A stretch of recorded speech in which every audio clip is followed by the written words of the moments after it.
Set the proof with this tail raps tight. Counting out the circles, sending souls to flight. If it's carnival, another judgment day. Where you going, boys? Boy, you about to say, tail wrap around with 2 times, 3 times more. Each loop deciding which circle you explore. Got my carnival pants, let me checking my stance. This is type of judge where nobody wins. Line up to your loop, decide your fate. Wrapping that tail, can't negotiate. Carnival for forever, but I still got taste. Minnows to your boot, what he gon' say? Round and round that serpent tail go. Judging every toe from head to toe. Minnows to your boot, take your place as mine. Thankful every chin that go and dime. Love for souls, getting blown out with eternal. Memphis Reef, taught me about being carnal. But mind of judging with his ancient eyes. Carnival man can't hide my lies. You belong in circle 2 key degree. Pointing at the wind that's calling me. But I got show to do, people that entertain. Get me caught up in this just thing. I don't think it's true, decide your fate. Wrapping that tail, can't negotiate. Carnival for forever, but I still gotta pay. Middle secret root, what he gon' say? Round and round that serpent tail go. Judging every soul from head to toe. Minor secret root, take your place in line. Thankful every sin they go and dine.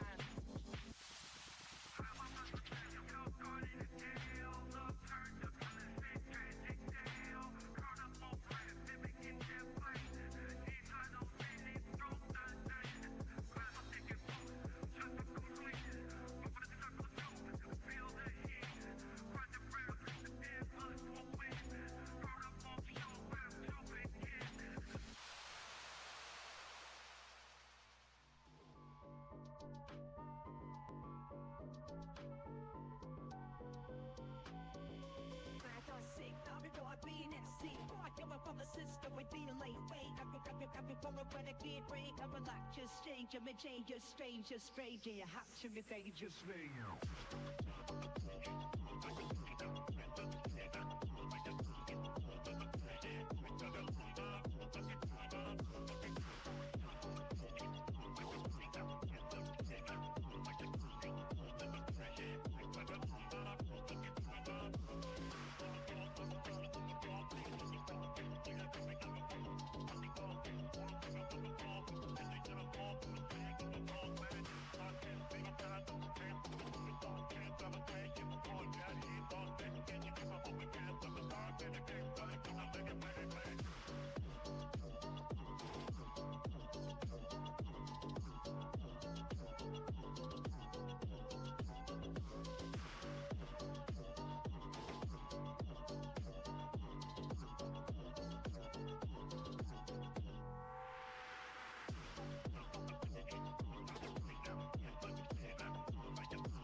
Welcome back, everybody. A little bit of a disaster, but we're here.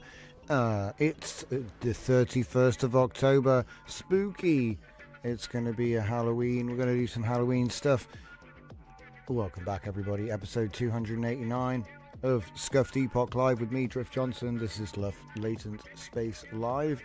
Don't forget, if you're watching live or if you're watching later, the links are in the description. Oh, I better turn that off. That's me. I've got no audio tonight.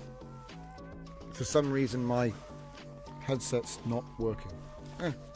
So it is what it is. You can hear it, so that's the main thing. So it's transmitting, just I don't get it. So, oh well, sad face. So if I'm talking and it's out of sync with the music tonight, that's why I can't hear it. But yeah, Welcome back, everybody. Let's see who's here. We've got Fernicar in the chat. Battle Cruiser operational, liked and subscribed. No, where were we? And Akuz Atif is here with a yo. So, I want to do a quick roundup and then we'll get into some of the cool stuff that we've been working on. I've been trying to do a bit of a shuffle because, typical, the hard drive I was using didn't work. So, we've got to be resourceful. But what I'll do is I'll give a quick rundown of all the releases first, and then we'll jump into the Halloween stuff because it's going to be fun.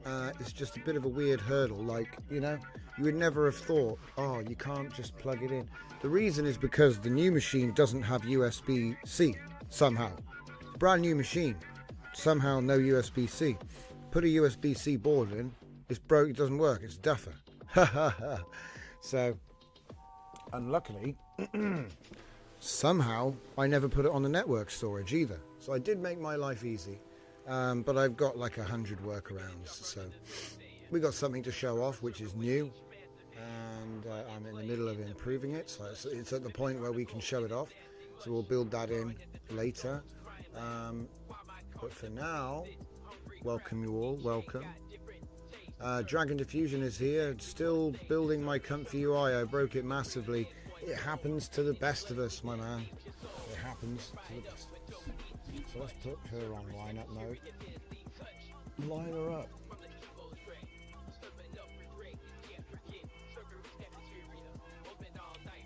Didn't I say 6?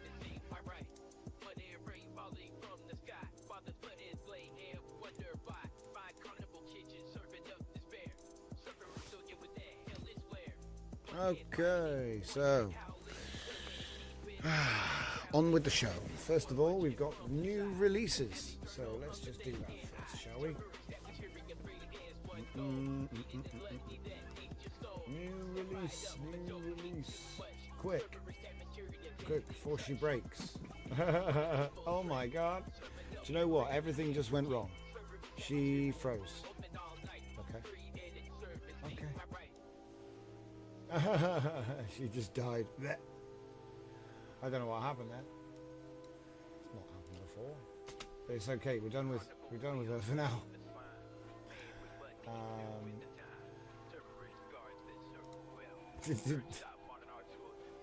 Did everything just get shredded?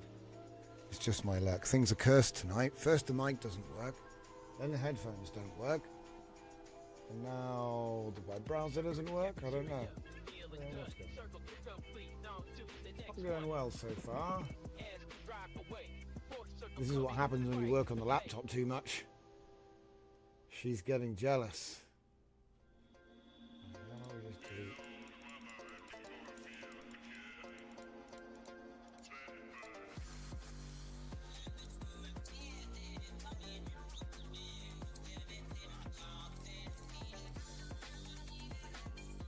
Okay.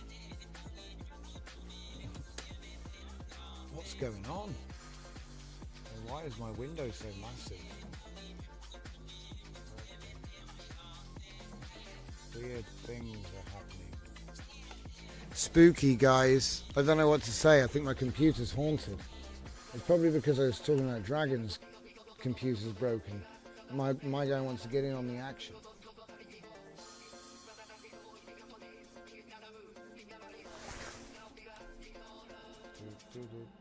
Dude, are you kidding me? Is this going to be the show tonight? This is not what I had planned.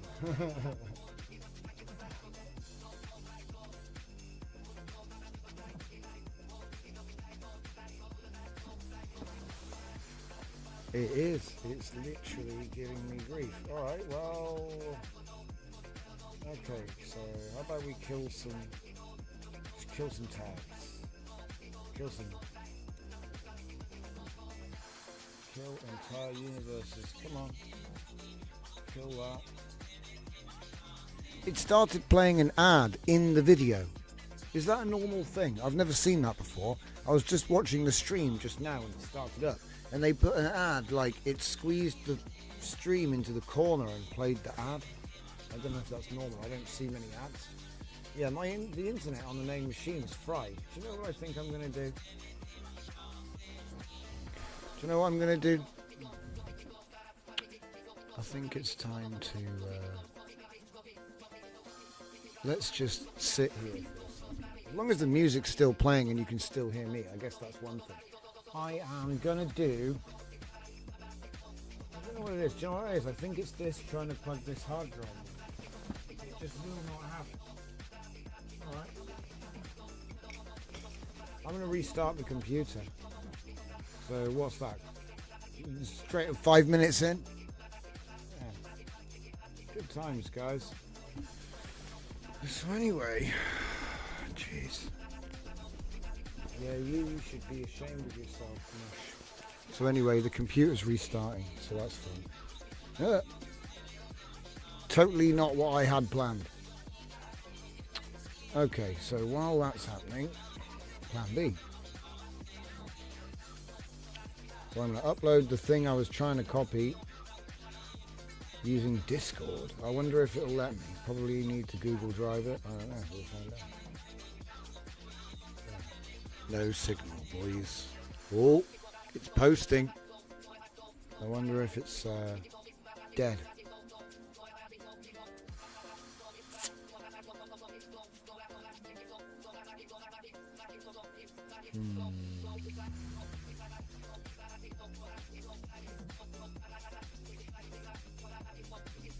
Good signs.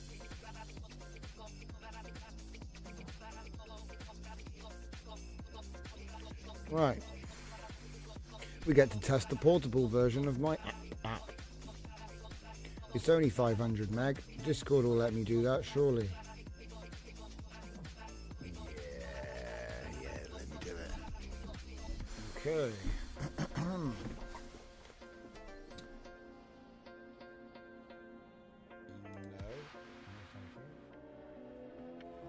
Okay, it's firing up. It's firing up. Maybe. Let's see, can I get a browser? Trick or treat. I got tricked.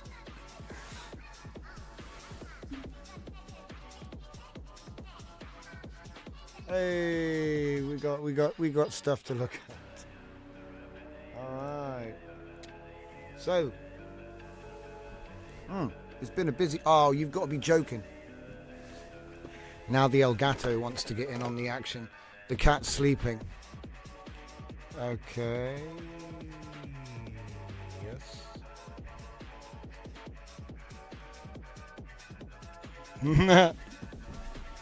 I love how it's like Side Quest City tonight. First the mic, then the headphones, then the internet, then the Elgato. Come on, wake up. Wakey. Hey, we got there in the end. Round of applause for the technology. Thank you, everyone. I don't take any credit, but I do place the blame.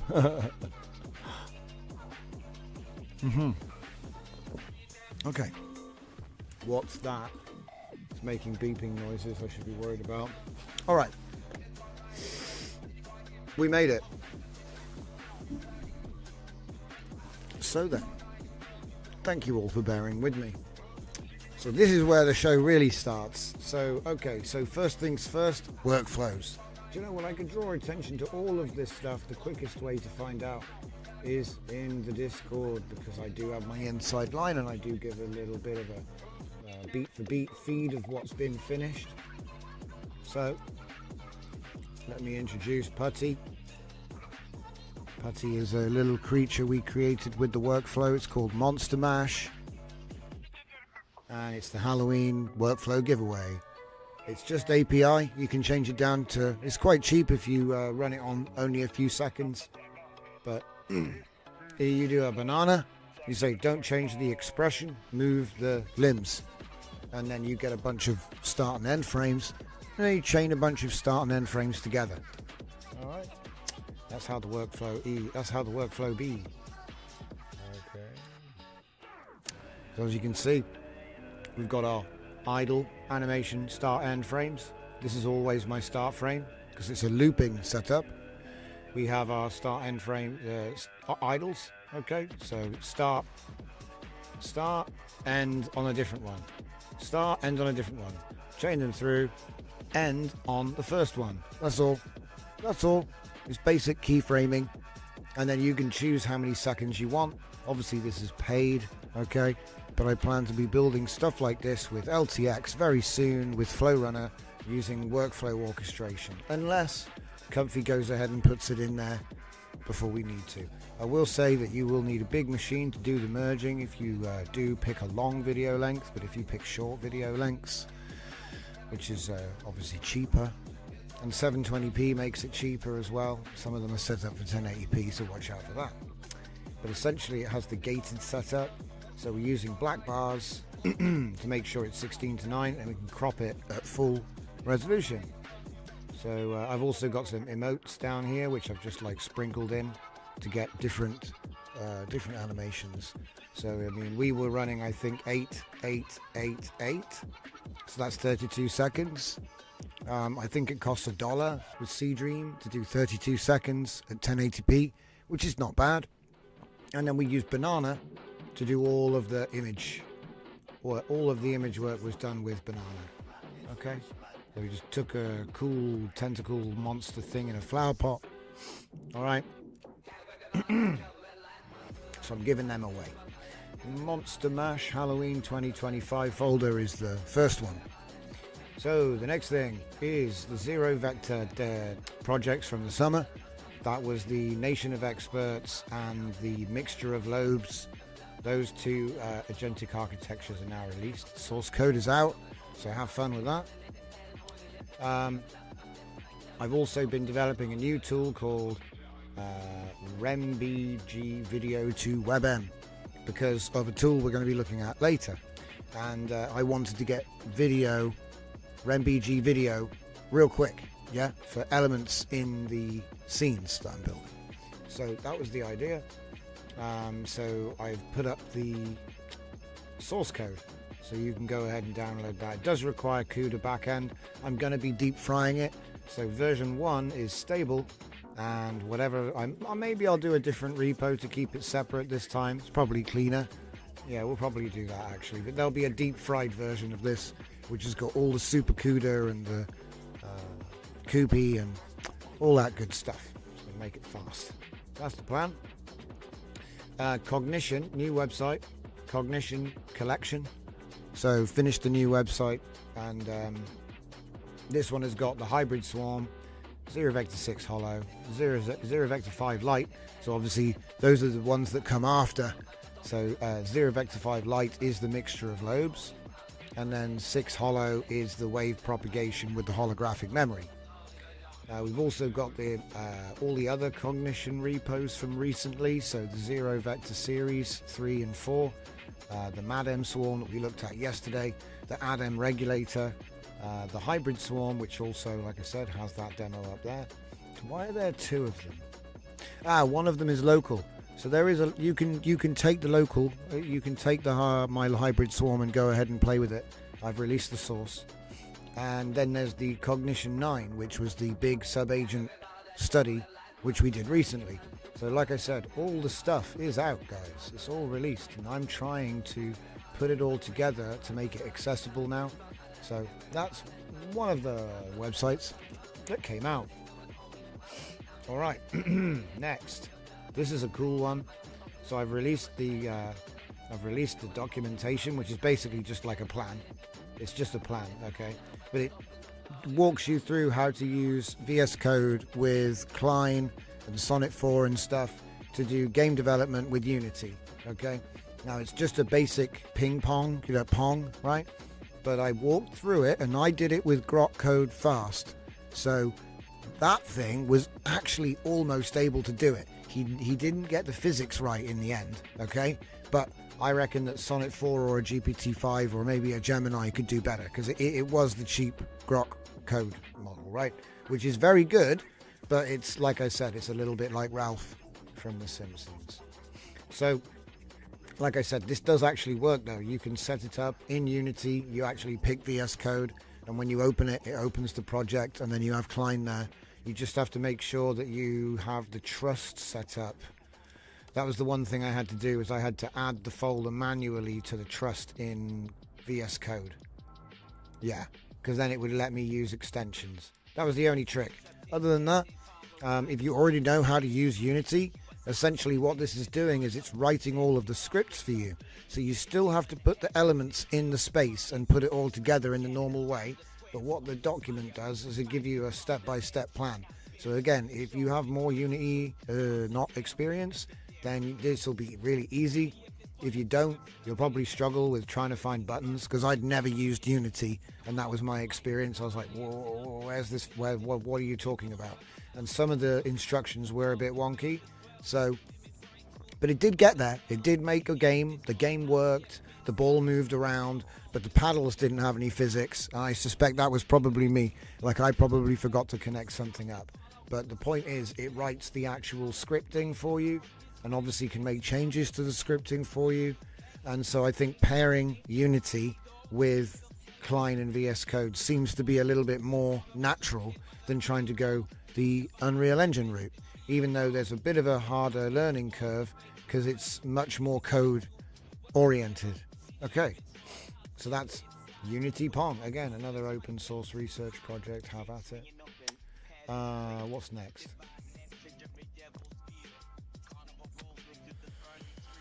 Here we go. So this is a good one. 3JS helpers. So I know that a lot of you guys are working on 3JS projects with code assistance at the moment. And you guys know that in Comfy UI, I've got a load of custom nodes which do special effects. So I wanted to know, can we do special effects in our 3D, 3JS worlds or scenes, right? And it turns out it's all built in. Literally everything all of the fancy nodes I've ever done look like they're all accessible through 3JS. This is built in. These are all exploiting the built-in effects, okay? So I call this one SFX. I call this one shaders. So we've got two different guides here. The guides are built to be fed into your LLM. So you feed these in as context and say, oh, I want to add a VHS or a scanline effect to my game. You see what I mean? And it should just know what to do, because it's not really telling it what to do. It's just reminding it that it already has that. Can you turn it on, please? Okay, because it's built into 3JS. All of these.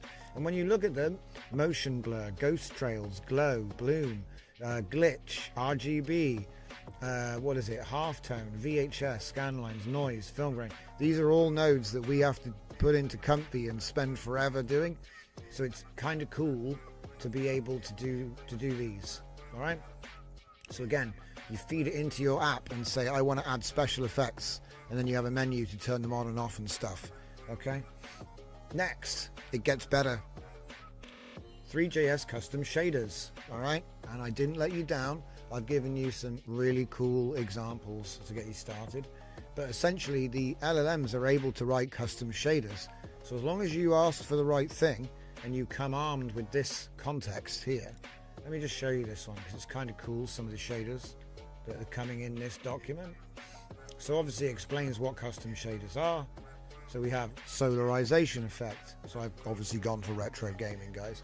So solarization effect, okay. We've also got uniforms, vertex shader, fragment shader, and then here we go, shader patterns. Pixelation, scanline, RGB shift, noise effect, and then we get some animation stuff. And multipass. Was there one more thing? Multiple textures. I don't know what swizzling is, but it sounds cool. But yeah, like I said, this is a bit more advanced, but the point is, you don't need to use pixelated assets if you can have a shader which is going to pixelize your assets. It's kind of like, I don't know, it's not really cheating. I think it's like, it's multimodal in a way. Anyway. Combination. So like I said, I've released those. And I'm actually working on a little demo app at the moment, which is going to be React Vite 3JS Dry with Fabric, maybe? I forget what it was. But we're working on a little demo app which will be able to showcase all the different effects. Anyway, so that is that one. Next up, we've been busy, guys. We've been busy. There's a little preview of the background removal tool. Okay, so then we've also got a new website, Careless Collection. So now you've got all the Careless tools in one place. Careless Whisper for the transcription and putting an LLM in your clipboard. Careless Canvas Classic for 2D knowledge graph mind mapping. Careless Canvas 3D for the 3D knowledge graph mind mapping. Some of this stuff isn't finished at the moment. It's just the links work and it all looks good, and I'm going to polish it with because they all have like a special page, you know, and it's kind of like placeholder at the moment. And then we have Careless TRPG, obviously our text-based gaming demo. The Careless Convo, Careless Live. So those are the two experiments with transcription and conversation, like chat, speak, and like Speak to Me. It's the latest version of Speak to Me. And then Careless Hot Folders, which works with Careless Whisper, so you can push the button and open the folder. I don't think I have it open right now, though. I'm bad. Really good, which is why I don't have it open right now. Normally I have it open. Anyway, I just restarted my machine. You'll have to forgive me. So yeah, the Careless Collection. So I think you can see what we're doing here. We're kind of like building out mini sites on subdomains so that when I sort of go from all the projects, try to note it all out, and then build the tree backwards, and eventually you end up at the main site with just a list of links to update, and it's done. So it's kind of mental and takes a while, but you have to do it. So all the websites died, so it had to be done. But it's a good opportunity, and like I said, I think it does end up looking a lot nicer. In the end, you end up with links to into each other's site as well, but they're not there yet. So link it all together. That's the idea. All right. Next. I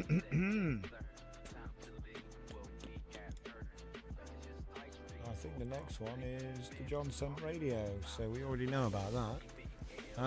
People noticed yesterday, what is it? UMG bought out Udio or something, and they just shut down the download button. So if you're in the middle of like working with Udio, your project is basically toast until, you know. And I would say that you could probably just download it, because you know, if you can play it, you can probably download it. But I wouldn't want to recommend how. I would say probably your web browser would be a good place to start, but because if I'm honest, I already paid for a bunch of stuff that's ready, and I don't download it all. I leave it up because you can download it whenever you want, right? And so yeah, I'm a little bit annoyed. I did get a full refund, so, but ironically it wasn't because I was taking a stand or something. I actually bought a year of it by accident. You know when you go to renew the thing and it says yearly and not monthly? I basically put it through on yearly. I was like, and I was like, well, I'm going to use it. It's fine. And then I was like, well, actually, wait a minute. So I like mailed them and said, hey, you tricked me, basically. Because you know how they always do that. They default to yearly when it, you know. Anyway. So got the refund, and then literally the next day this happened. So yeah, I did cancel and get a refund, but no, it wasn't because of that. It was just coincidence. But it was just a funny coincidence, because then I was like, well, maybe I won't resub now then, until they sort that out. You know what I mean?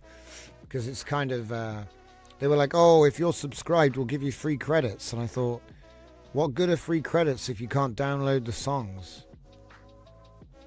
I'm not going to bother. Yeah, I won't bother, Dragon. I've already got plenty of music, and my radio station is playing the tracks. They're mine. I got the license for them. Even if they get bought and whatever, it doesn't matter. You get grandfathered. You know, I can just say, well, it's their problem, you know.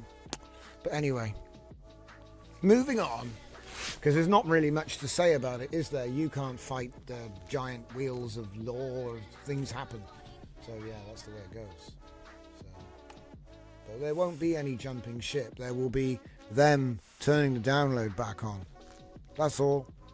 That's all. They'll probably have to do a 1.5 billion settlement like Anthropic or something silly like that. They're all getting skinned. But if they made enough money, they should have been prepared for this. That's the shakeout phase. Okay. So, we've been over the new workflows. We've been over the fact that the zero vector source came out. We've been over that, but we haven't shown it. I think we should show that. And then the 3JS SFX helper, we've been over that. Been over Pong. We've already released the MadM Swarm. That's out. That's out. Talked about all of that. Alright. Alright. I think we're good. So many Bunrakus open. I wonder it's all bested. No. So, do I have a Comfy UI open? No. Do I have a Comfy UI open? No. Restarted the machine. Everything's broken now. Alright, that's it.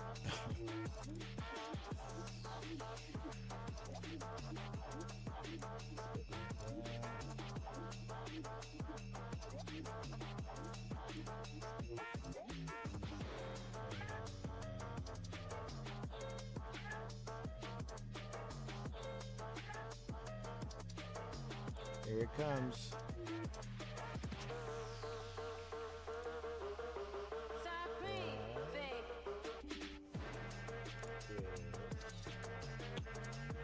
Got to find that folder.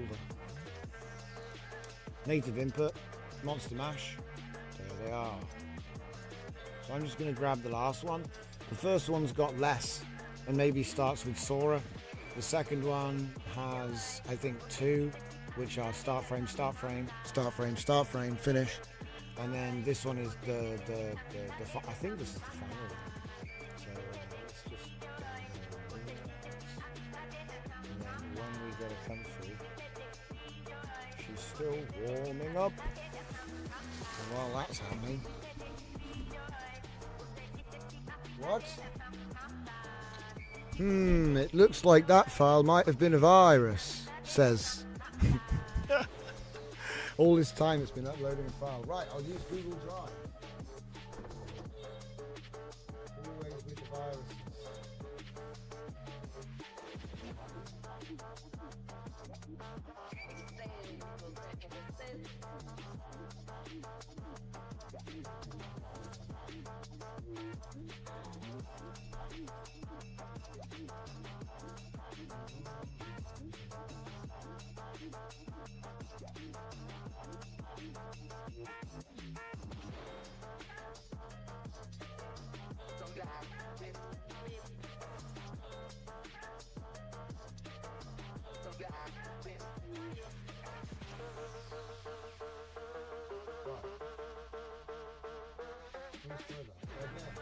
I wonder if it'll... I'm going to start encrypting my archives, you know. It's kind of annoying when they like read your file and then guess it's a virus. Probably they'll just say, oh, it's encrypted, it must be a virus. So anyway.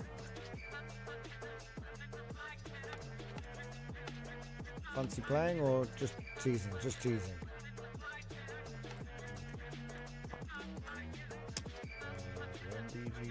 Oh yeah, this didn't work. It just breaks. It explodes. Right, let's talk about workflows. Up top, what do we got? We got the Olama and we got the Open Router. I've got the Olama switched off and the Open Router switched on. Don't worry, this key's been disabled. Yeah. So what's happening is we're taking our prompt and we're putting it through the T2V ENH temporal to give extra motion, and then we're taking that prompt out and running it through the last frame to video. Now it looks a bit weird, but what we've got is we've got first frame and last frame. So, yeah. So first frame, last frame, resizes it. We're going for 1920 by 1080 because we're using CDance 1.0 Pro 1080p. We had 8 seconds for the full-fledged, which is 98 cents per stage. It's $4 per run, which is the same cost as Sora Pro. But I get 32 seconds. How much do you get with Sora Pro? Do you get 32? Do you get 30 seconds? Interesting. But no, I recommend using it on 3 to 6, which is a little bit cheaper because it's 4 stages. You know what I mean? 3, 37. So you get just over like 150. You know. But you don't have to have 4 stages. I was just showing what you could do. So we have our images set up with our whatever it was that we made with banana. Okay. And what I'm doing is I am putting the black bars to make sure it's the right size. So we're putting black bars around to whatever we want it to be. So no matter what it is, it'll pad it to 16 to 9, which means that when we shrink it, it's easy to key out that those black bars are easy to key out. So,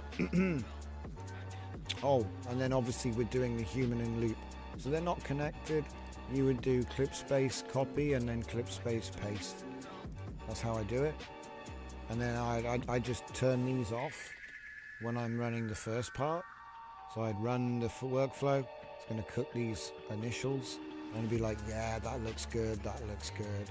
Copy, paste, copy, paste, copy, paste, copy, paste. And then you've got your A, B, C, D. All right. Turn that back on. And then when you run it, it's going to send image A and image B into video A. Right, and then it's going to send where's the first frame come from? There, clear cache. Right, so then if you remember, the last frame was B, so the next frame starts with B, right, and it ends with C. See the line? So if you know, and then obviously if this ends with C, this one starts with C and ends with D, right? So A, B, B, C, C, D. And so what's the last one going to be? D, A. And so now it's a loop, right? As long as the last frame of the last segment is the first frame of the first segment, it will end where it starts. Now you have a 32-second loop. And in our case, it would be a little character thing. Have I still got him downloaded so I can show you? Yeah, we got one of them. Yeah, we got him here. So here's Putty. So he's got 25 seconds. For each one of them is 25 seconds. So that means he's got about 2.5 minutes, roughly. Maybe 2 minutes 20. And I think it's 3 idles and 2 emotes. So if we just load a few more of them in there.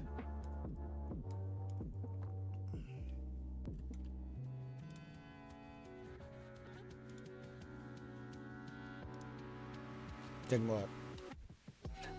I love it when Windows doesn't work. Drag them in.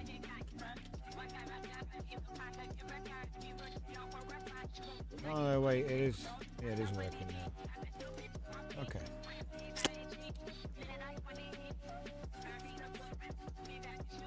It's a bit slow. I haven't adjusted the frame rate or done any interpolation or anything like that. This is as they came out.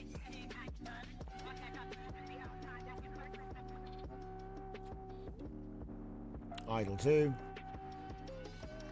Idle 1. Emote 2. Is this tired or bored or something? It's something. The interpolation effect's quite cool. And then emote 1, which is the one we already saw. Alright. So, and that was obviously made with just banana. So we got the concept for the character with a prompt, made one that looks nice, put the image in and said, you know, move the appendage, tentacles, limbs, whatever it is, move that around, but don't move him around. You know what I mean? So we get like a sort of idle blinking with a little bit of tentacle waving. Now, I will admit, it gets a bit crazy with the tentacles just coming in and out. But if you really wanted to sit there, it wouldn't take long to get like really good clips. These are just what came out in order, because I like to do that so people have an idea of what the quality is really like. But yeah, like I said, that came out nice. And so then what I wanted to do was I wanted to make it transparent. It'll be evident why soon. But I made this, which is going to confuse the hell out of, because it's on the same. Oh, what happened? Uh-oh, SpaghettiOs. Something went wrong. Something. Oh boy, activate.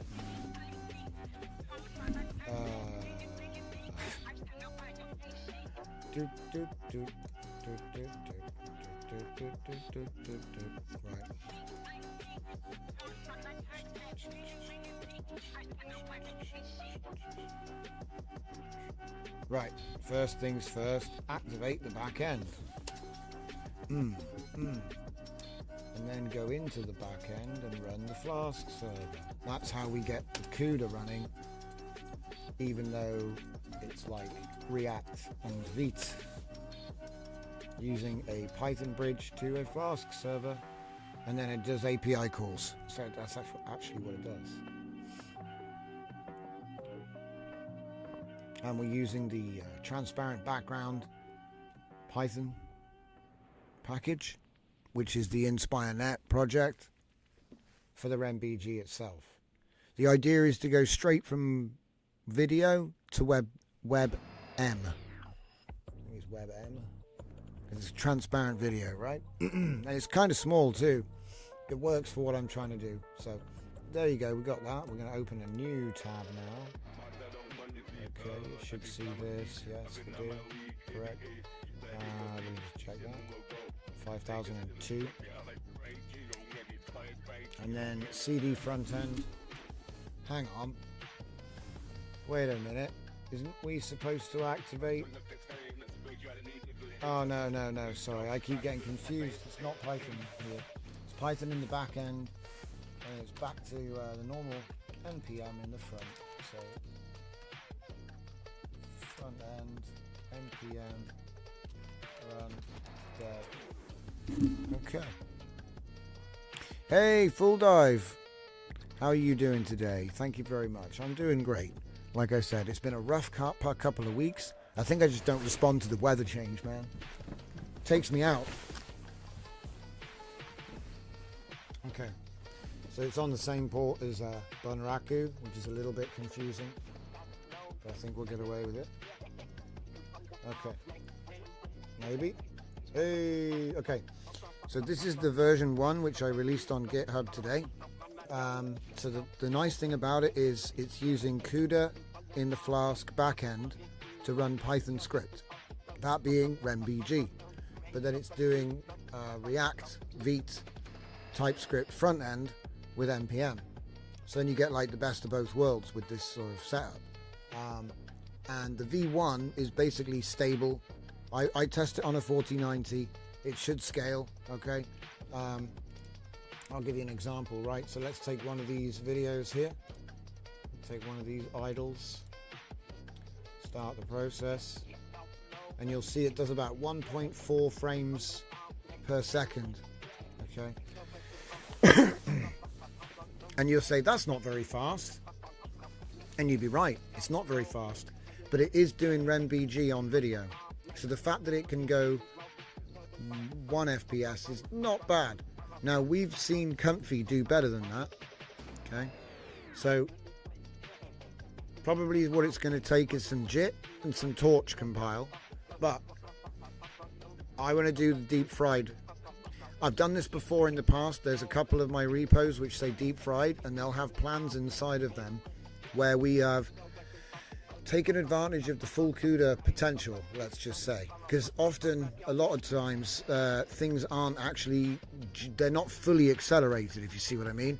Like they've got accelerated torch, sure, but NumPy isn't accelerated. And anyway, there's other things you can do, parallel threading, all this sort of stuff, zero copy operations, vector the data, so you can do vector on the pipe, you can vectorize the Python. It's all this stuff you can do. Now, Sonnet will just do it all, which is nice. But I've seen games with RemBG in the past, and this was where I was doing an overlay. It wasn't just RemBG, I was doing an overlay to every frame as well. So it was a bit more complicated, and I still saw a 30 to 50 times speed up. So it'll be interesting to see what I can get away with. That was with images, so obviously, and it did have batch mode, but it was nowhere near as many frames as what a video is. So it'll be interesting to see how this one pans out. Because like I said, deep fried. Let me give you an example of what the deep fried recipe is, because for anybody watching that might be interested in that, you can go over to my repo, that's the Mushroom Fleet GitHub, and you can type in deep fried. Maybe I should have said pan fried. Yeah, I think maybe I should have said pan fried.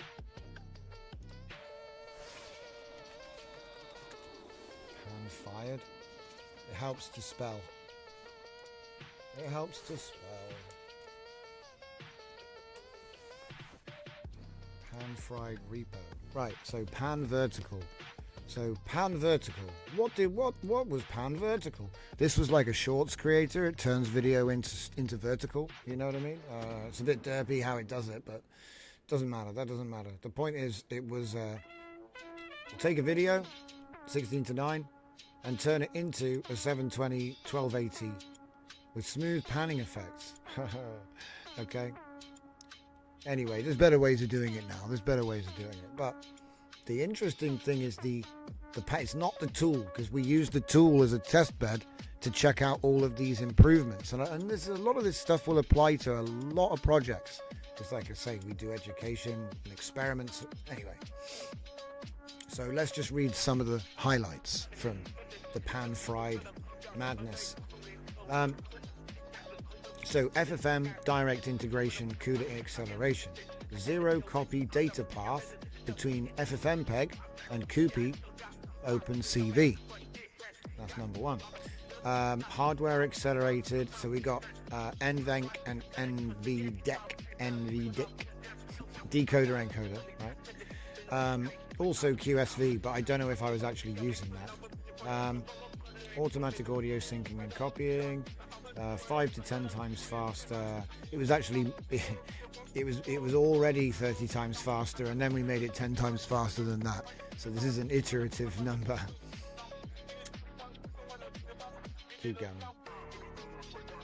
So batch frame processing, smart memory management, enhanced alpha blending. So like I said, I was blending an alpha image on top. Parallel ops. Latest version, blah blah blah. Vectorized operations. So replace loops with high performance NumPy array, and then you accelerate that with CUPy as well. It's quite interesting. Pre-computed lookup tables, broadcasting techniques. I think that's part of the other thing there, but yeah. Hardware accelerated, zero copy data path, direct audio stream, multi-threaded pipeline architecture. So it has a frame reader, a frame processor, and a frame writer thread. You see what I mean? There's a whole bunch of really cool optimizations that it came up with, and this was done over several rounds of make it better. Kinda. I'm being reductive, but essentially that's what we were doing. Oh, I think you can improve it. Oh, I think you could improve this. And he's like, yes, we could. I'll just do this. And then we just see how far the rabbit hole goes. Parallel processing, set up the CUDA requirements. Now there were some crazy, the only thing about the deep fried is you had to install a lot of extra stuff. You know, it wasn't just install Torch, you had to install, sometimes you needed TensorRT, I don't think you did with this one, but you did need the, you know, the NVIDIA tools they give you, the CUDA toolkit, definitely needed that. Didn't use, it's weird though, sometimes it would install Lightning or a flash attention, but it wasn't like always. Most of this is just code optimization and combining a bunch of things, which, like zero copy data paths, it just gets rid of a lot of lag. You know, if you think every single time you make a frame there's like 0.1 of a second, which is processing time, you eliminate that over thousands of images, it's obviously going to make it really fast. But this is really funny, this one was the bit that made me laugh the most. He actually, look at this, he actually rewrote the FFmpeg integration so it was using the C API. That was crazy. As you can see, oh yeah, look, no overlay with overlay. So if you look at the no overlay, that's what I should be expecting. So at the moment I'm getting 1.5 FPS. I will admit this was smaller video because we did this a while back now, and the resolution of generated video was not that big. Did it even specify the size in here? No. So what I'll likely do is I'll likely feed this document into the new project, you know, this one, right? And we'll see if we can push this number up a bit, basically. But it is really good and it works well, and I've dropped the elements in the scene and they look great. So I can't complain, you know. It does exactly what it says on the tin.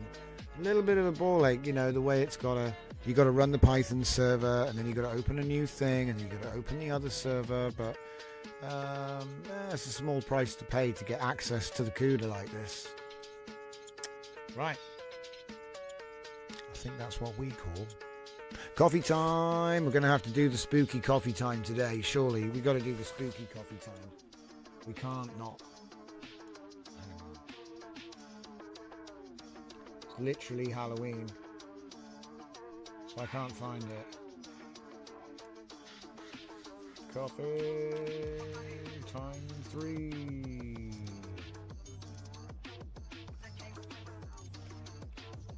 Why are there strange files in here?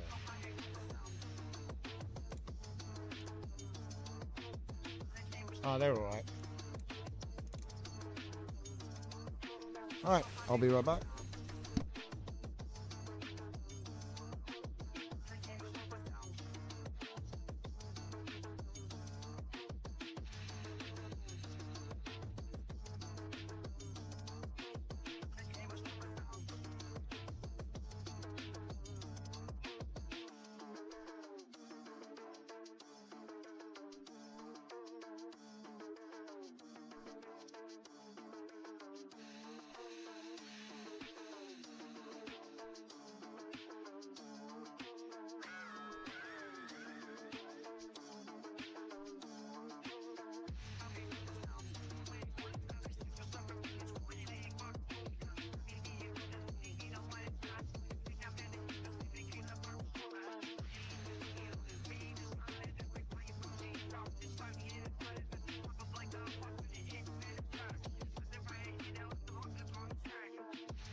Yo, I am back.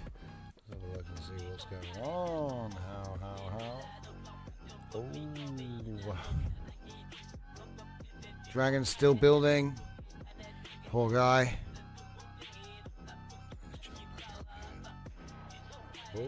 Oh. Welcome back, everybody. It's the second half. We're going to continue, hopefully, with the thing I was supposed to open up with. I mean, hey, it can always break. So I'm in the middle of uploading assets and downloading them. So while I do that, enjoy a bit more coffee time.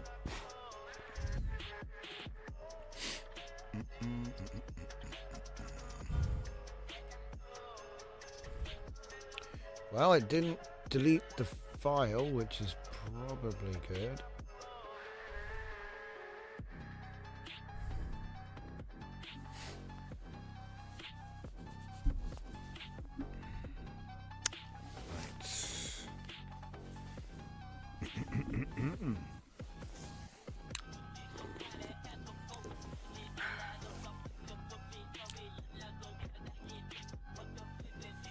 How about we call that, oh really, call this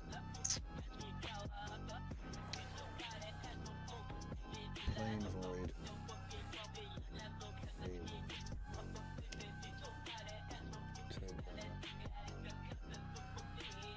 C drive. No tools,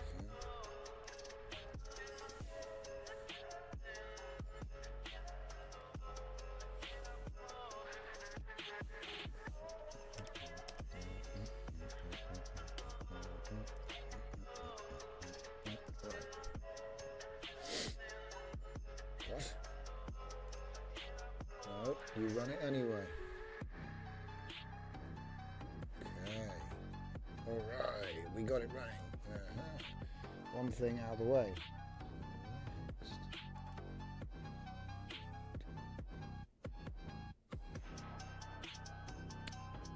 To download more stuff. So how about we get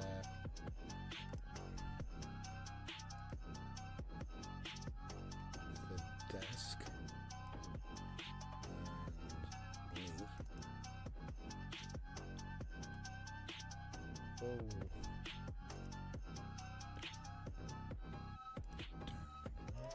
So funny.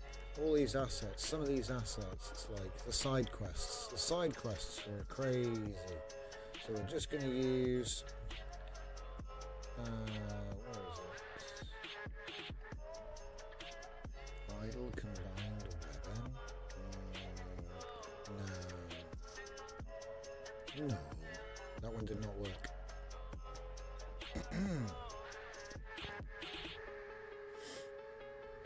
We'll go with idle 2.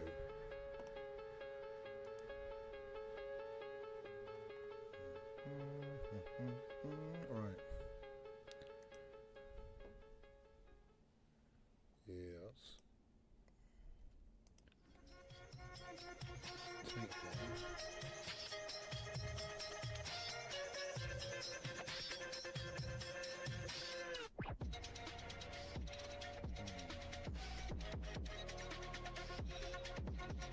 call it scene.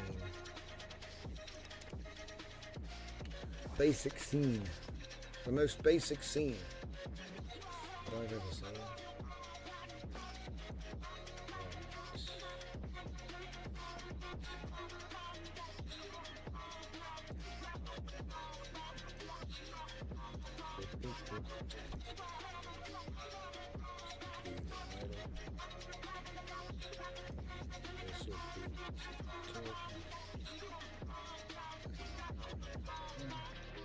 Put the mic on. Okay. And then I'm gonna need not background. Foreground. Give me a table. Put it up 0.3 and make it 2.1. Oh, 2.1. Okay. Yeah, I know you can't see what I'm doing, don't worry, I didn't forget. I'm still setting up. This should have all been done earlier, but as usual, everything went to hell. We had to restart the computer. But we got that, we did it. Right, we did it, so.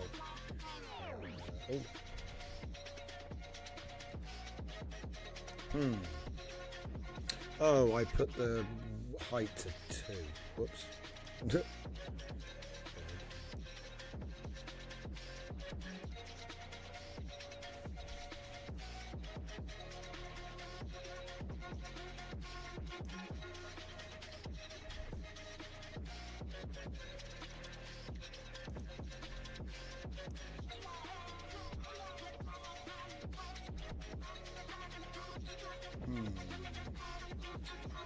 Make it a bit higher, maybe. Yeah, there you go. Right, now the question is, how do I get this on the screen? Let's just save it so I don't have to muck about with that again. Test. Save. Scene. Test.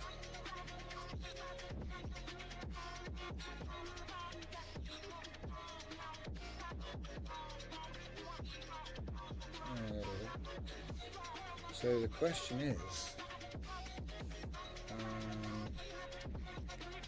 how do we get this in? Alright, I'm going to just disappear. I'm going to run downstairs and do a little bit of this.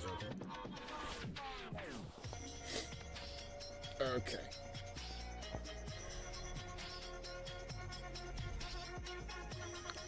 Could it be display capture?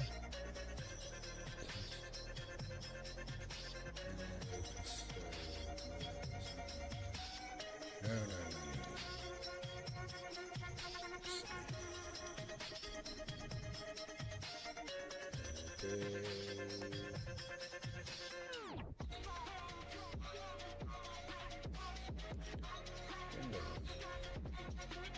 Plain void. Aha. Now that's a thing. It seems to work. I don't know, I think maybe the mic sensitivity is off. Oh no, it's fine, I was just... Okay. There's no audio. It looks good. So get rid of the bit at the top. It's good to go. So then I guess you can't do a black chroma. So let me just make it invisible for a second and add a chroma key effect to it.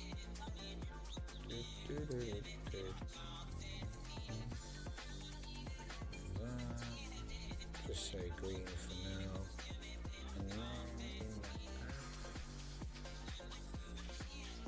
should be able to go green. Go green screen. Bring it back. It's got a bit of a green tinge to the UI. But yeah. It's got an extremely green tinge. We need to tweak it. But no, do you know what?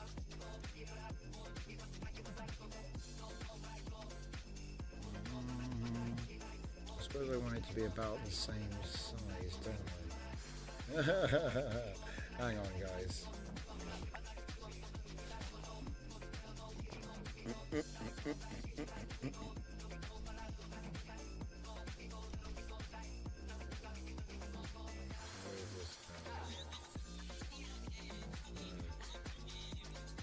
So.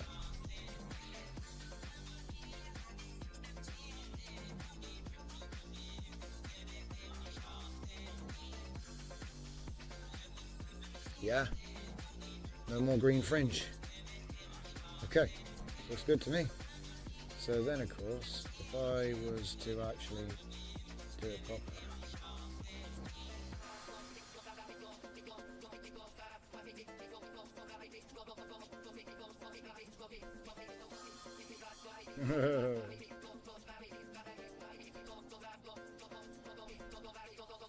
just cut it off, couldn't I? Whoops.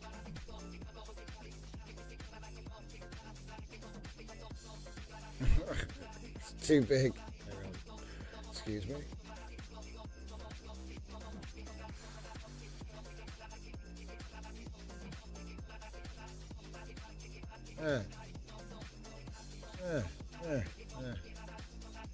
A little bit more. Oh. Oh well, I can just put it anywhere now, yeah. Alright, lock that in. Okay. Let's see what it looks like. Obviously, this is a work in progress, but I think it's got legs, as they say. We can do a new banana table every day if we want, which is kind of cool. Right, you've seen this enough times. Let's get it off the screen. So it's finished. We're going to download our transparent WebM and watch it, the glory of what happens when you try to play a WebM. It's all glitched out. Yeah.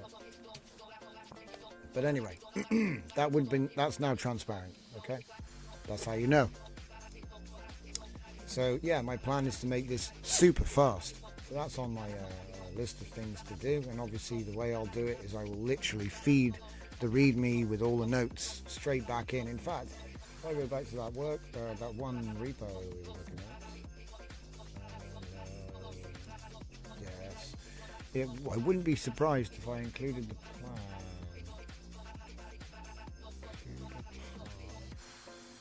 I think there's another one which is like deep fried dev or something.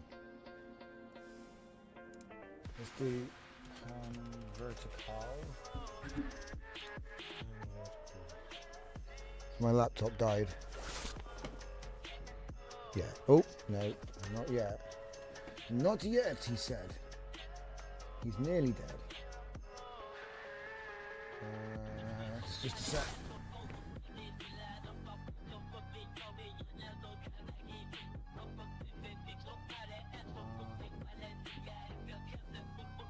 No. White screen.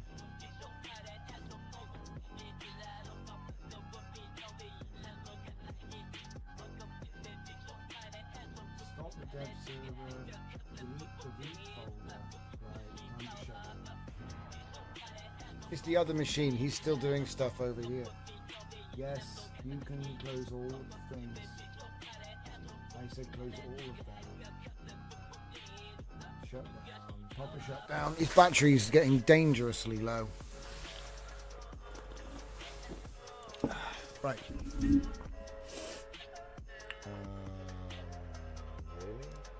Oh. There we go. Yeah, here we go. So we did pan vertical command line, and we also did pan vertical with UV. So the original was done with pip and VNV and stuff like this, and so we did an identical rebuild but with UV instead. So you could learn how to build stuff with UV if you were used to the other way of doing things, because it does have some cool advantages. But anyway, I'm not here to go on about that. We also did unstable, which is like halfway between these two and deep fried. I wonder if the plan for deep fried is in unstable. No, it's not in just browsing. Seems like the sort of thing I would have kept handy. CUDA path, CUDA setup. This is just normal CUDA. See, now I have a docs folder and I keep all of my plans in there for everybody to look through.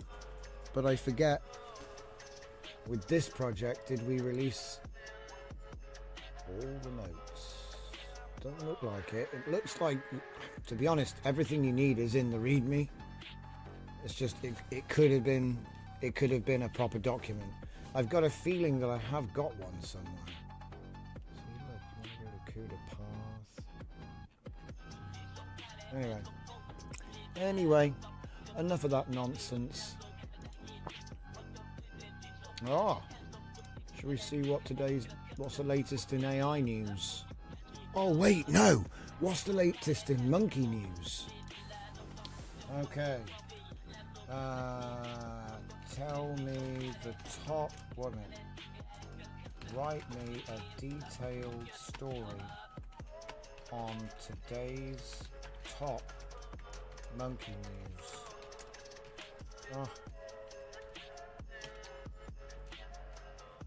Alright, we'll come back to that. FlowRunner is going to get reactivated soon. I'm just busy tying all of these loose ends. All my websites went down. What can I do? What can I do? What can I do, guys? All my websites went down.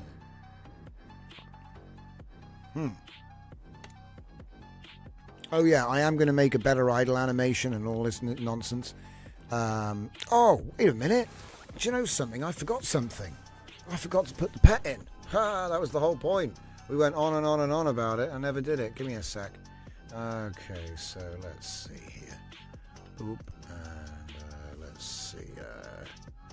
Get one of them. We'll have one of them. We'll have one of these. We'll get the putty. Now, I want to make a playlist of these, so you're in the prop. You'll be able to put a playlist. But anyway, let's just set him up here. So 0.3 off the ground for some reason, and we'll just do we'll do 2.2, 2 by 2, because it'll be more obvious, right?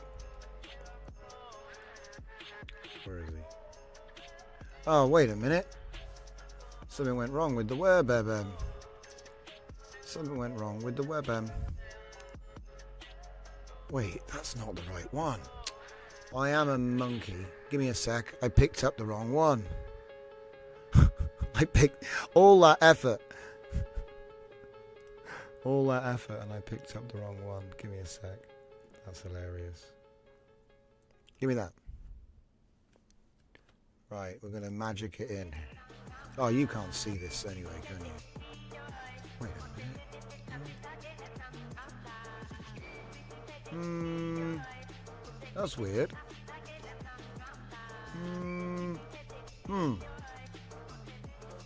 Did I just...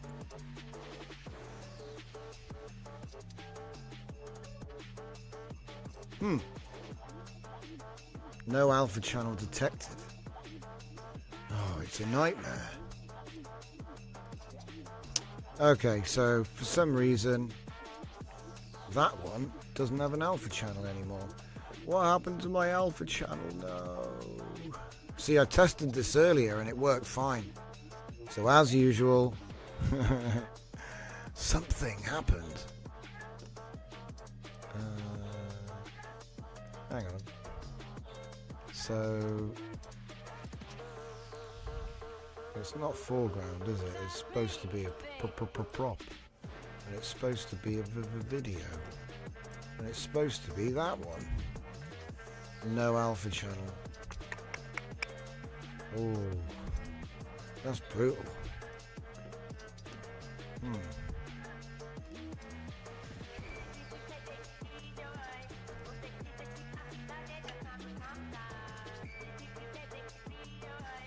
Brutal. It's not picking up the alpha channel on this machine. That's so bizarre. I mean, what are you going to do? You can't really do anything about that. You can't do nout.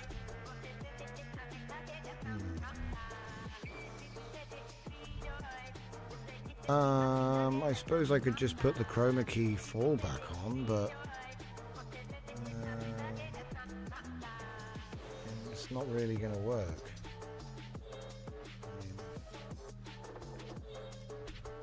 Yeah, that's not.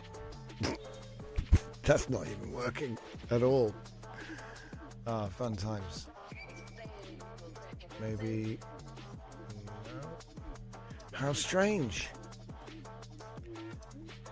Could I have lost it being transparent in the upload? That would be so annoying. Surely not. Let's see, right, so let me check this. WebM.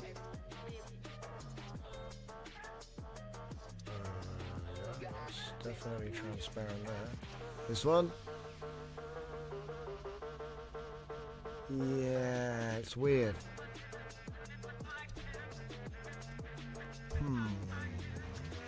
How strange and such. Well, I suppose I'll just move on. I'll just move on and figure it out. Coming soon, weird mutating thing. Let's get back to the show. That's funny. Whatever. Just breaking things, guys. Don't mind me. Okay. Delete it and start anew. Yeah, to be honest, yeah, just start again. Don't worry about it. Just make a new one. It's fine. The next one will be better anyway. Okay, so what do we got? So, yeah, anyway, I'm slowly building stuff. Things get better. Where are we? So we've done that one. Yeah, we've done that one. RemBG video. So, yeah, we're going to be... In fact, you know what? I've got half an hour left. I can show you how that's actually done. It's not that difficult. And it's definitely the plan.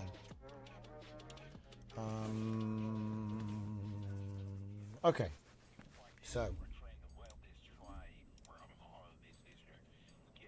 let's go get the Pan Vertical is the name of the app. Deep Fried is what we did to it. So what I'll do is I'll grab the README, because I want to do this like this is what you would do if you wanted to do it, you know. So we'll download that. We'll go straight into the chat. Video to WebM transparent. Look, here's my plan. I'm going to see how we made the plan. We can begin writing the new Markdown artifact, which will contain step-by-step plans that will be needed to build our new app named Video to WebM Transparent. The plans will include step-by-step instructions and code required to build the MVP desktop development mode single client Windows app. Fetch this repo, which is the transparent background repo from Inspire.net. The app will have a basic React front end on Vite with TypeScript. It will feature a simple wizard interface, Tailwind CSS over CDN. By the way, don't say that, because you can't really. When you come to build, you have to actually install it, and it will probably cause trouble. Don't do that. That was a mistake. I was testing it out. Yeah, basically you have to install initialize Tailwind. You can't just cheat and patch a CDN, which I was trying to do. We will use a basic clean modern dark mode theme, which is built into Tailwind. Easy. The app will invite users to upload MP4 video, which will then be put through the RemBG with Inspire.net, which is transparent background source repo we linked. So he's going to fetch that, read up the README on it, and then build my app around it. That's the whole idea. This app will then output a transparent WebM video in VP9. VP9 is the right format, which is why it's so funny that it doesn't work. It works on my laptop, doesn't work on this machine. So yeah, could be a codec issue. I don't know. We could use pip install transparent background, build our app features from there, but it'd be worth reading the full README to check how to integrate CUDA pipeline, as there are instructions in the repo README, which there were. So I was encouraging him to use the advanced CUDA instructions that are at the bottom of the README, right? And he did all of that. And then he made my plan. And I said, this plan seems a little simplistic. We can unfold into phase plans. Now with Claude, you have settings, and in settings you have capabilities, and in capabilities you can turn on skills. You can turn on skills, and you can upload my unfold skill, which teaches them how to unfold plans, which is what he's doing.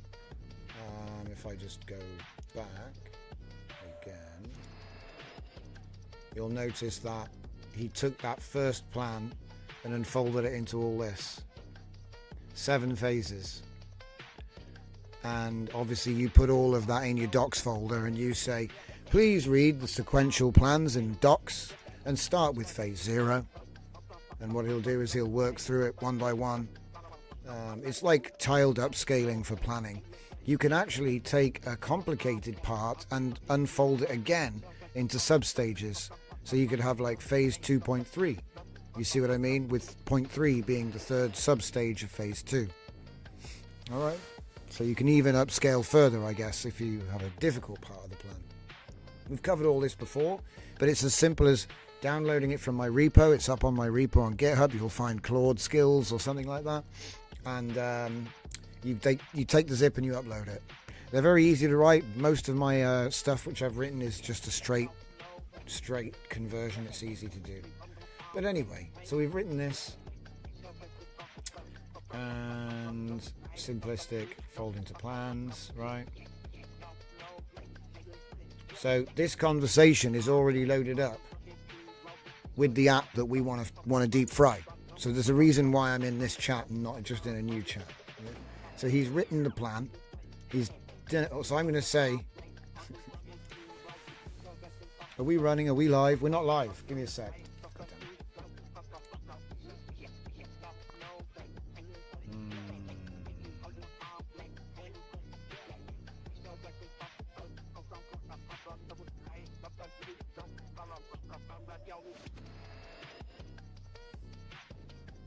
Aha. Restarted the machine, didn't I?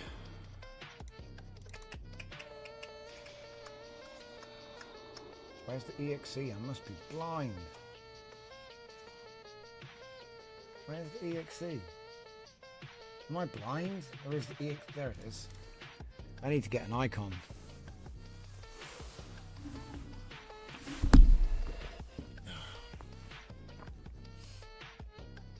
So, Careless Whisper is one of the apps that we were talking about earlier tonight. It's the put the LLM in your clipboard.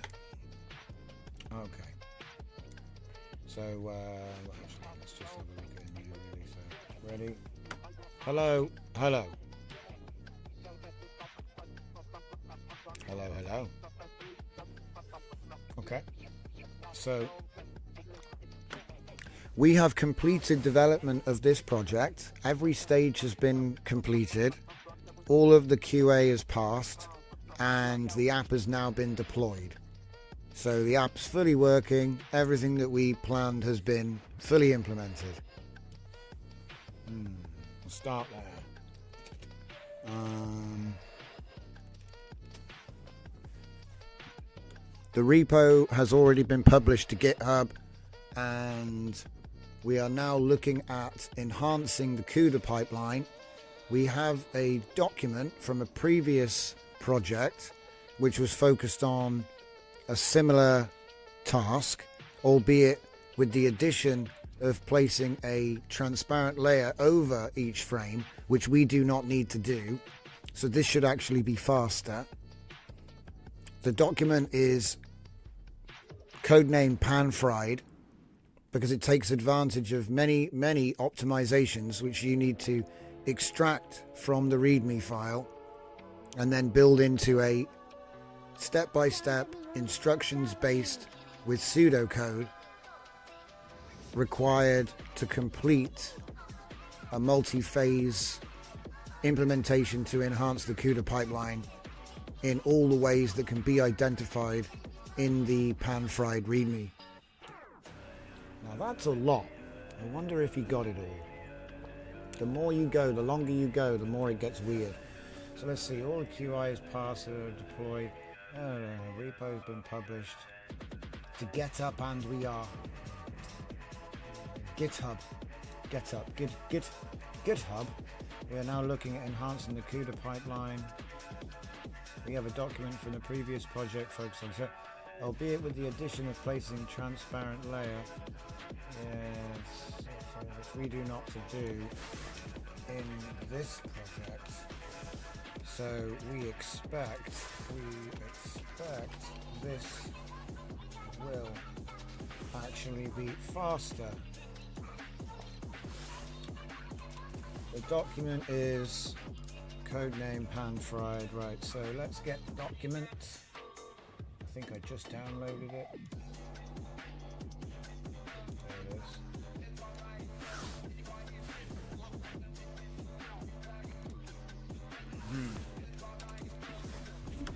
Note, this README is from a completely different project. We are not changing the project. We are merely extracting the CUDA pipeline optimizations which were made to that project, as we believe they will be suitably applied to the current project. Okay. And then I just say something like, write up this write this up in a new markdown.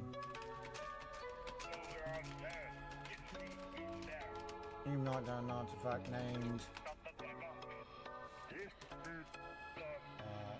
video to web CUDA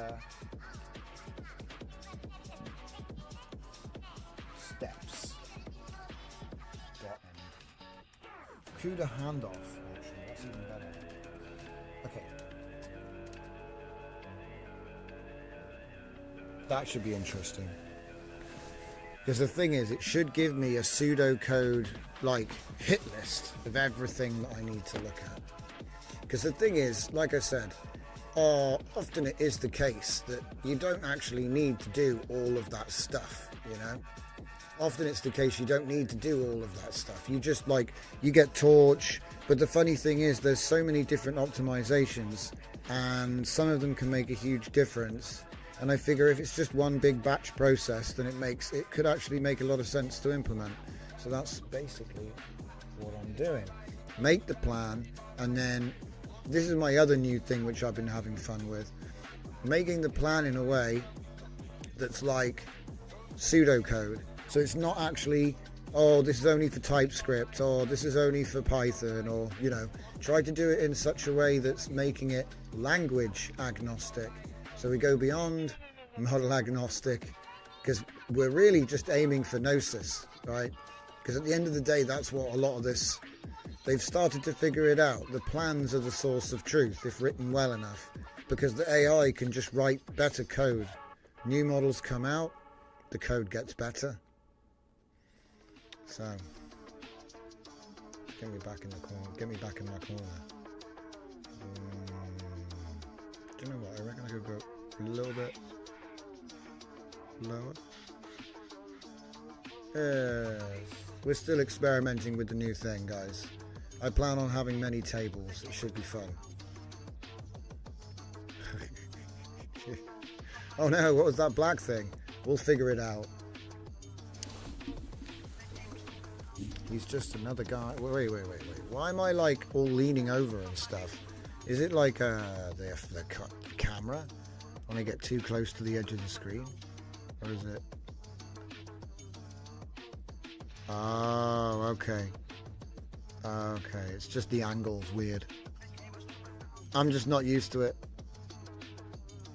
Are we actually still? Oh yeah, we're still working. I gotta make better animations. This is like an endless battle. It never ends. Alright, we're happy with that. Let's keep going. So anyway, while I was mucking about with the camera and stuff, we have a comprehensive handoff document extracting all the CUDAs. So Video to WebM CUDA handoff. So, show working file.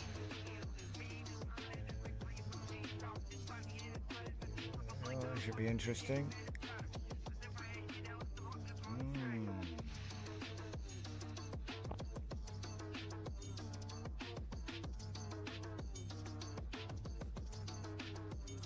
Damn. It really is implementing everything. Whoa.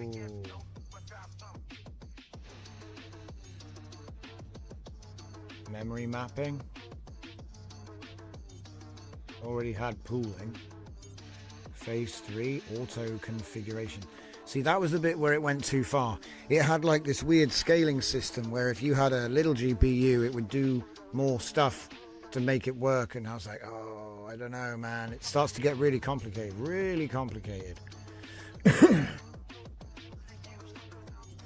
Because the thing is, if you make it too dynamic, right? I'll give you an example.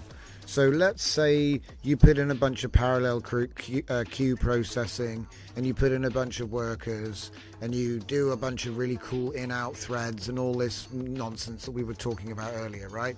Well, how do you know what's been doing what and when? So you end up having to have like a huge state management system to track it all, which you didn't need before. So it becomes more engineered, if that's a thing.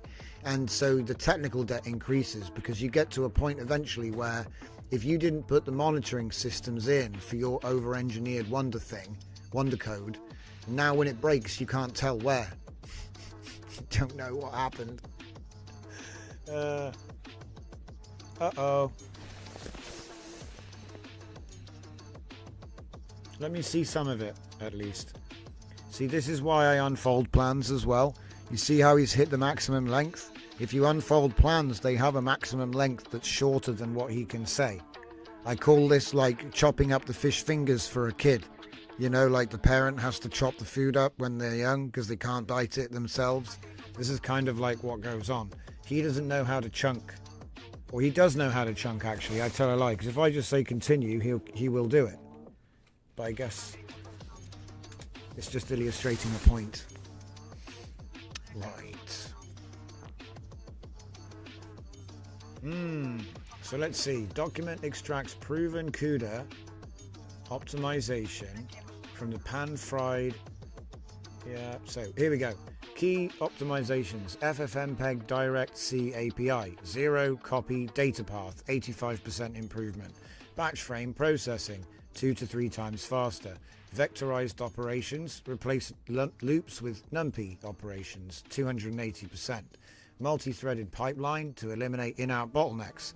2.5 to 4 times faster. Smart memory management. That's the bit which I think that one's all right. But you've got to keep an eye on it because you've got to see how is he doing it. Because it might be dumb.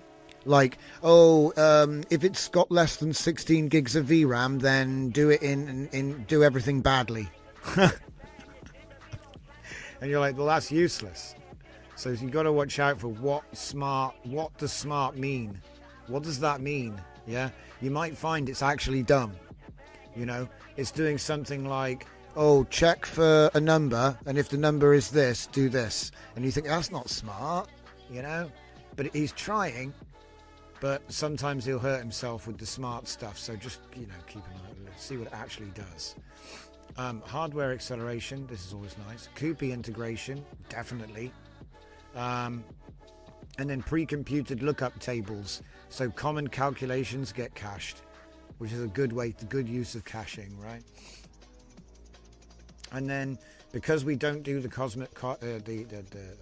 previous project had an additional step for every layer, which was to put a watermark type overlay on. All right, there's a bit more than that, but let's just say that. Better memory efficiency, higher throughput, improved GPU. So I want to see, the bit that I'm worried about is phase 5, because everything else is like pretty much we've done before. I want to know what he actually thinks smart memory looks like. Smart memory. So let's have a look. So it says allocate the GPU memory. He hit it's too long still. New. Implement memory management techniques, memory pool for frame buffers, pre-allocated scratch space, efficient memory reuse, garbage collection. Okay, this is all cool stuff, but it's not what he's doing, it's how he decides what to do. That's the bit that I worry about. So, but memory buffers are cool. Deallocate, yeah. Memory pool is good. Implement memory efficient processing. Memory efficient. Get scratch buffer for temporary operations. Yeah, okay. Memory monitoring. Now. Check if GPU memory is under pressure. Okay. So it checks for 85% right, so here we go. It considers memory under pressure if you are over 85% utilization. Now you'd think, oh, that sounds fair enough, but if you run an 8GB card, you're probably always over 85%. So it's going to run to fallback routines on smaller cards. Because often smaller cards use offloading and stuff, so they're actually running at full speed. You know what I mean? They're not running. It's like, oh, I've only got an 8 gig. Oh, I only run it at 50%. No. So, like I said, it might consider, like, if a workflow decides to use more than 85%, regardless, it will be considered under pressure and do some stuff, which is, like I said, what you want to watch out for. Because here we go. Look, it's going to clear the caches, which may or may not be something you want to happen. Configuration and auto tuning. Another one. Auto tuning. Yeah. What does that mean? So use 80% of VRAM. Auto detective no. Memory pool true. Enable pipeline. 60 queue size. One processor. True. This is just the config. Create auto tuning system. Here we go. Right. This is what I was talking about. This is exactly what I was talking about right here. Yeah. So what he's decided is get recommended batch size. So he says if you have less than 6 gigabytes, do batch 1. If you have less than 12, do batch 4. If you have less than 24, do batch 8. Otherwise, 16. You see how it's kind of just, look, it's good to have, but are these really the values you want to use? That's all I'm saying. Like when it comes down to, like, we're talking about fine-tuning the CUDA allocation, you know? So it's like, you know, this is important. And so I just think, you know, it's cool that it gives it to you like this. I mean, look, I don't know if I would even change it, to be honest, but I don't know. I think maybe, I don't know. But I'd keep an eye on it. Certainly if you find that it's ooming a lot, stuff like this might be why. You know, if you've got a 16 gigabyte GPU, maybe it can't handle 4. I don't know. Because it's kind of an assumption, isn't it? We don't really know what it can handle. Anyway, just something to think about. It is cool that it's put an auto tuner in though, because it looks like it's just going to detect and scale. But like I said, I can only test it on the GPU that I have. So until somebody else uses it and it doesn't break, I don't really know if it works. It's awesome. So yeah, here's more, look. More stuff. Static method optimized config. There. So auto-tune batch size, auto-tune pipeline, auto-tune hardware acceleration, hardware memory, adjust memory allocation based on GPU size, adjust queue sizes for the pipeline. Very cool. But like I said, if one of those numbers was just not quite right, you're just ooming and can't figure out why, and it's because in the code it's got this intelligent, smart memory stuff, you know? But anyway, it's just something worth pointing out. So what can we expect? Currently, we're getting 1.4 FPS is what we were getting.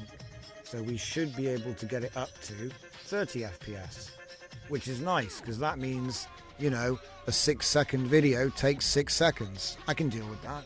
Get it up to real time. So it might even be able to go further than that. I don't know. But certainly I would say, you know, going from, what is it? Was that 5 times speed? Yeah.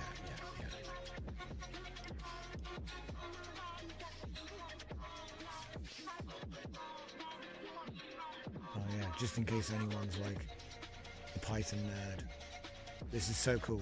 I can't do this by hand, by the way. I'm just going to be honest with you guys. I do not know how to do Python vectors. If you do and it's easy, all power to you. I'm just being honest. So can I find the Python loops? Here we go. So look at this. We see these a lot. I've seen these a lot in code. So it's like, it's a loop, right? I see loops in the code. But what I'm trying to say is that's a target for something that could be optimized. Yeah? Use vectorization techniques from Pan-Fried. Mask-based conditional operations, broadcasting for per pixel operation, batch array, and pre-computed lookup tables. So we vectorize frame data calculations. Look at this. See, I don't, you know what I mean? I don't even. I'll be honest with you guys. I read it, but if you said to me, here's Notepad, write, I would not be able to do it. You know what I mean? That's just the honest truth. And, you know, maybe you know more about this than me and it's just sort of like a template that you use every time. I wouldn't know. But I would imagine there's some thought involved. But like I say, the AIs slam this kind of stuff like it's breakfast.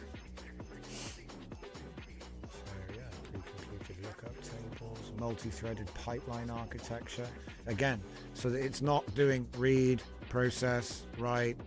You have 3 threads running it all at once or more, because obviously you can implement more workers. But yeah, pipeline optimizations. And to be honest, this is still pretty basic, but I think it introduces the idea, you know, that it's not finished when it works. There's still so much more to do. Dragon's finally got his install working. Congratulations, Dragon. I know you're having some trouble with Comfy tonight. It's always nice to get over the... Oh, does it work is another question. Oh, fair. Okay. Well, it's a step in the right direction then, maybe. So we already looked at the memory management. Create the decoder. This is what's funny. Goes ahead and just writes him. Just write a new one. Yeah, it'll be fine. Does it bring in any... Anyway. Yeah, Coopy arrays. Where was that? Coopy array. Look at this. Coopy array on GPU. No CPU transfer. That's what zero copy, right? So it's not... You're not bringing it back and doing stuff and then sending it back again. It is just... you know, it does it all on there, so you don't have to do the... Yeah. Make it faster. Hopefully not break it in the process. That's why I say pan-fried, not deep-fried. Deep-fried might be broken. So if you finished or you still... Oh my God. He's making an executive briefing document for stakeholders and management now. Nobody asked...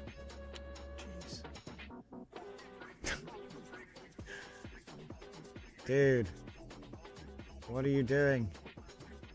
Have you not finished yet? He's got to make an index of everything he just did. So we got phases 0 through 7. And then CUDA quick reference. Right, let's go down here and find you. So, wait, what? Right, CUDA quick reference, CUDA troubleshooting, delivery summary, executive briefing, performance tracking, phase guide, and then I start to get worried because there's a readme. I mean,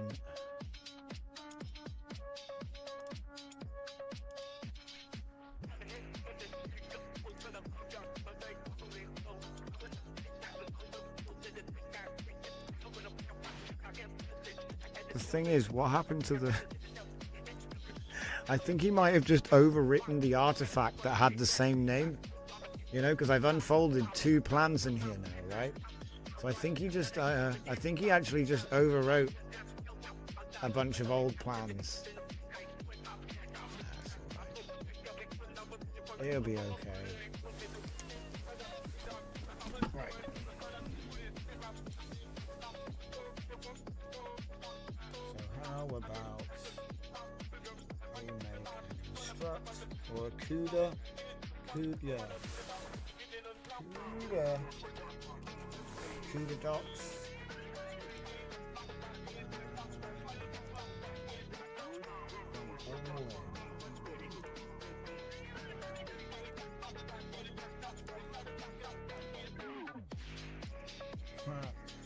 There's plenty in there, isn't there? Okay.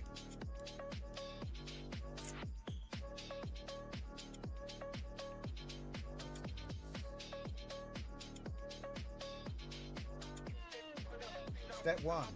Create remaining documents.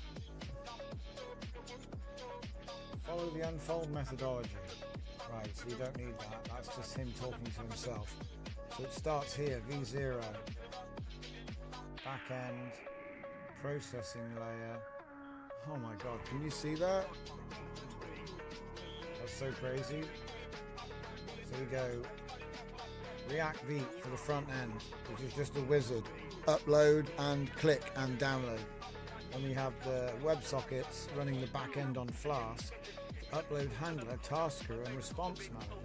And then we go to the processing layer, which is OpenCV for the frame extraction, InspireNet for the background removal, and then FFmpeg VP9 for the alpha channel.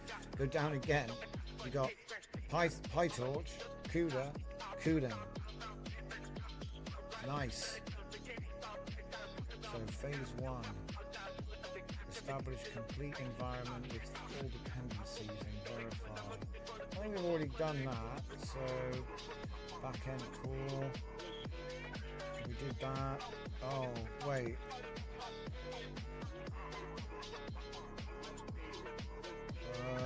this isn't the right plan. Oh wait a minute, I didn't tell him to wait. I didn't tell him to unfold it. So it's this. Right. Okay, cool. This was just the plan. I was like, I thought he'd overwritten it. He hasn't overwritten it. Okay. Alright. Yeah. So it's actually just that one. Let me just check this. So CUDA, he wrote so much stuff. He wrote original project, he just core implementation phases and now. Oh my god, wait a minute. I'm wrong. I thought it's a completely new set of plans, isn't it? Like to rebuild the entire app from scratch. Okay.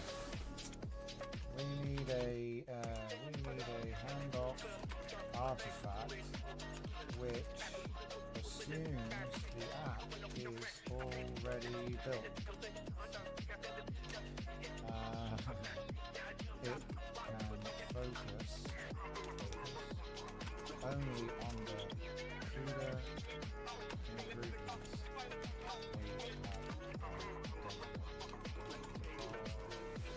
we have identified.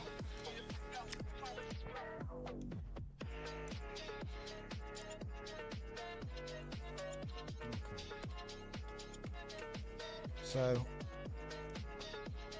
6 optimization phases.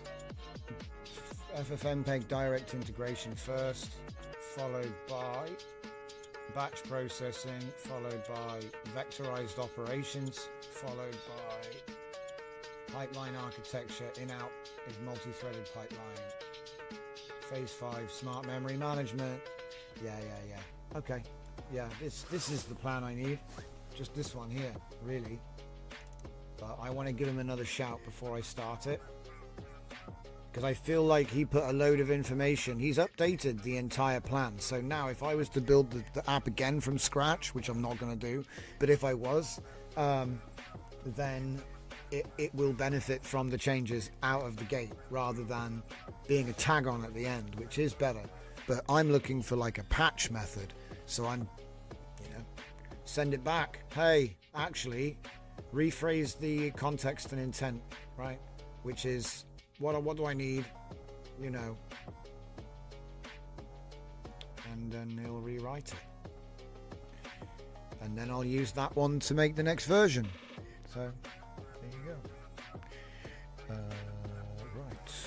So I think that brings us almost to the end. Almost. So let me see what I can do here. Let me get my stuff together. Are we still running the other tool?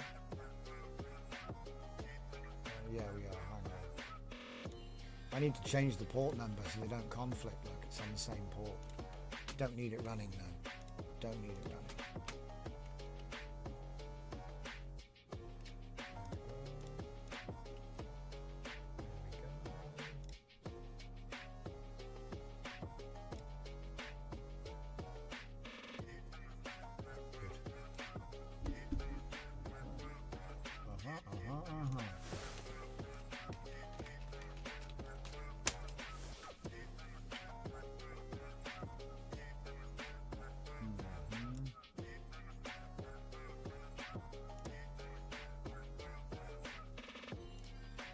Oh, the Mississippi monkey escape.